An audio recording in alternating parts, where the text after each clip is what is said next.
보니 이런 부분에 대해 많은 분들이 걱정을 하셨는데요. 국가직 7급도 보통 그 시즌의 시험이 있잖아요.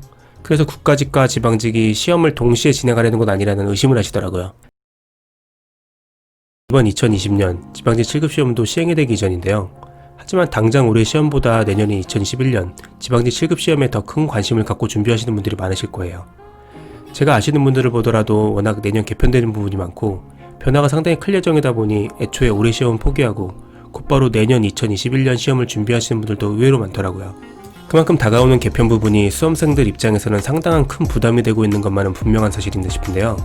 아마도 대부분 분들은 이미 알고 계시겠지만 워낙 변화되는 부분이 여러 부분이다 보니 놓치는 부분도 있고 혼란스러운 부분도 있으시리라고 생각이 돼요. 그래서 이번에는 2021년 지방직 7급 과목 개편부터 기타 여러가지 변화되는 부분들을 한번 싹 다 정리해보았어요. 첫 번째, 한국사와 영어가 검정시험으로 대체되게 되었어요. 국가직 7급의 경우 2017년부터 영어가 영어 검정시험으로 대체가 되었죠. 사실 앞서서 국가직 7급 과목 변경이 되다 보니 결국은 지방직 7급 영어도 검정시험으로 대신하게 될 것이다 라는 예상이 많았었죠. 결국 그 예상이 현실이 되어 영어 검정시험 대체로 이어졌어요. 영어 검정시험은 토익, 토플, 탭스, 지텔, 플렉스 등으로 확정이 되었고요.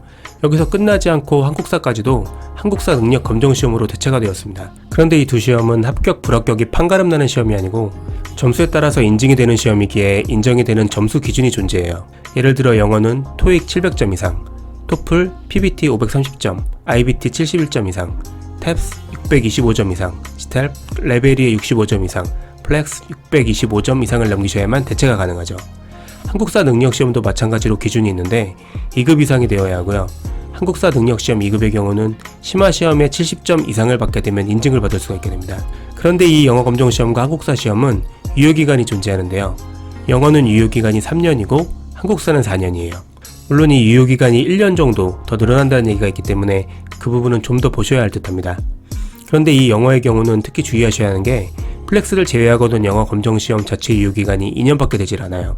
그래서 유효기간이 지나기 전에 반드시 인사혁신처 사이버국가고시센터에 성적을 사전 등록해 두셔야 돼요.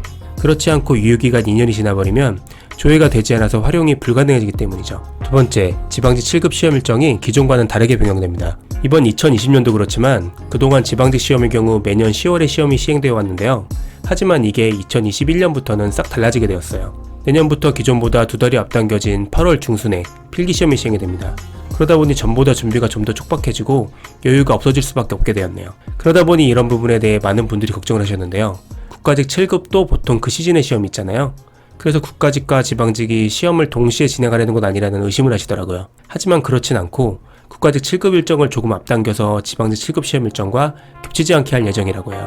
그렇기에 그 부분에 대해서는 안심하셔도 좋을 듯합니다.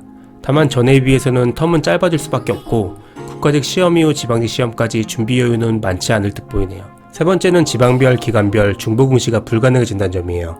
이 부분은 중점적으로 체크해야 될 부분인데요.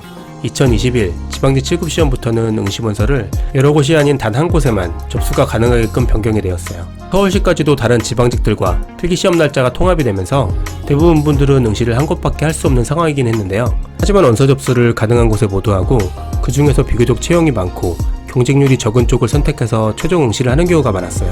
그러나 2021년부터는 아예 접수 자체를 한 곳 이상은 하지 못하도록 변경이 된 것이죠. 그렇기에 내년부터는 원서 접수도 좀 더 신중하게 선택해서 하셔야 할 듯하네요.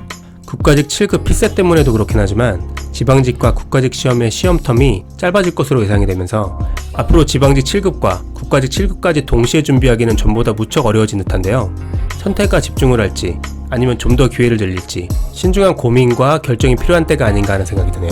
아무쪼록 이 변화의 쓰나미를 잘 헤쳐나와서 반드시 그토록 원하시는 합격 만들어 가시기 바랍니다.